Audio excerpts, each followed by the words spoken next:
Hello guys, आज का हमारा टॉपिक है इलेक्ट्रोमैग्नेटिक इफेक्ट। तो स्टार्ट करते हैं। इलेक्ट्रोमैग्नेटिक इफेक्ट हमारा स्टार्टिंग में दो टाइप्स का होता है, एक हो गया हमारा प्लस सी इफेक्ट और एक हो गया हमारा माइनस सी इफेक्ट।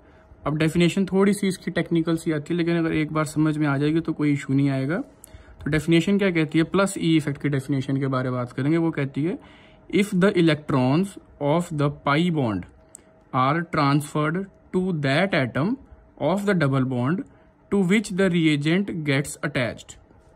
अब इसका मतलब है, अब यहाँ पे क्योंकि लिखा हुआ है पाई बॉन्ड, तो यहाँ पे हम एक ऐसे स्ट्रक्चर ड्रॉ कर लेते हैं जिसमें हमारा एक सिग्मा बॉन्ड और एक पाई बॉन्ड। सिंगल बॉन्ड जो ये वाला नीचे होगा इसको सिग्मा बॉन्ड कहेंगे, और जब डबल बॉन्ड आ गया तो ये पाई बॉन्ड हो गया हमारा ऊपर वाला।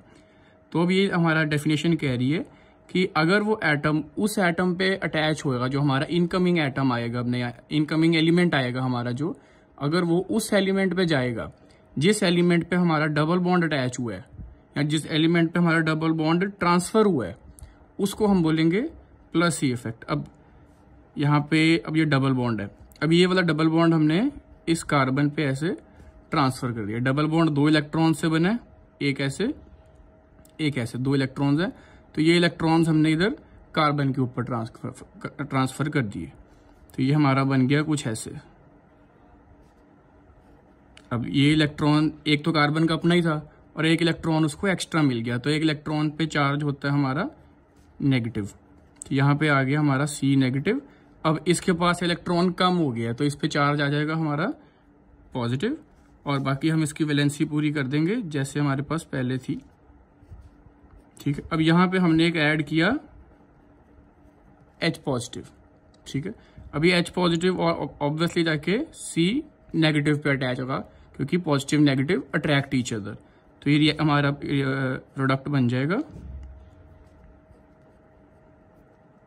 जी। अब डेफिनेशन यहां से हमें समझनी पड़ेगी कि if the electrons of the pi bond are transferred to a atom and the incoming reagent gets attached to that atom, then it is known as plus C effect. मतलब ये वाला नेगेटिव चार्ज हमारा इस carbon पे आया और इसी carbon पे जिस पे नेगेटिव चार्ज आया, जिस पे इलेक्ट्रॉन अटैच हुए, उसी पे H पॉजिटिव आ गया जैसे यहां पे आया है, तो इसको हम बोलेंगे प्लस सी इफेक्ट। अब माइनस सी इफेक्ट हमारा होता है, अब एग्जांपल के तौर पे इस पे भी समझते हैं। डबल बॉन्ड O, अब यहां पे तो दोनों कार्बन थे, तो जिस मर्जी पे हमने इलेक्ट्रॉन ट्रांसफर कर दिए, लेकिन जब ये है तो हमारा ज्यादा इलेक्ट्रोनेगेटिव एलिमेंट है ऑक्सीजन। तो जो ज्यादा इलेक्ट्रोनेगेटिव है वो ऑब्वियसली नेगेटिव चार्ज को अच्छे से स्टेबल कर पाएगा। अब अगर इसके एग्जांपल आते हैं, अब अगर जैसे कोई बच्चा पढ़ने में अच्छा है तो वो पढ़ाई को ज्यादा इजीली हैंडल कर पाएगा। अगर कोई बंदा क्रिकेट खेलने में अच्छा है तो वो क्रिकेट को ज्यादा इजीली हैंडल कर पाएगा। तो जौन सा एलिमेंट इलेक्ट्रोनेगेटिव ज्यादा है वो नेगेटिव चार्ज को ज्यादा इजीली हैंडल कर पाएगा। तो ये इधर नहीं जाएगा डबल बॉन्ड इलेक्ट्रॉन, ये ऑक्सीजन पे आ जाएगा, तो ये ऐसे ट्रांसफर हो गया। यहाँ पे हमारा बन गया C बॉन्ड O नेगेटिव। ठीक है, अब यहाँ पे हमारा ग्रुप आ गया साइनाइड ग्रुप, हमने अटैच करवाना इधर, और यहाँ पे आ गया हमारा पॉजिटिव चार्ज। तो साइनाइड ग्रुप जाके अटैक करेगा पॉजिटिव पे, ना कि नेगेटिव पे। तो यहाँ प्रोडक्ट बना हमारा।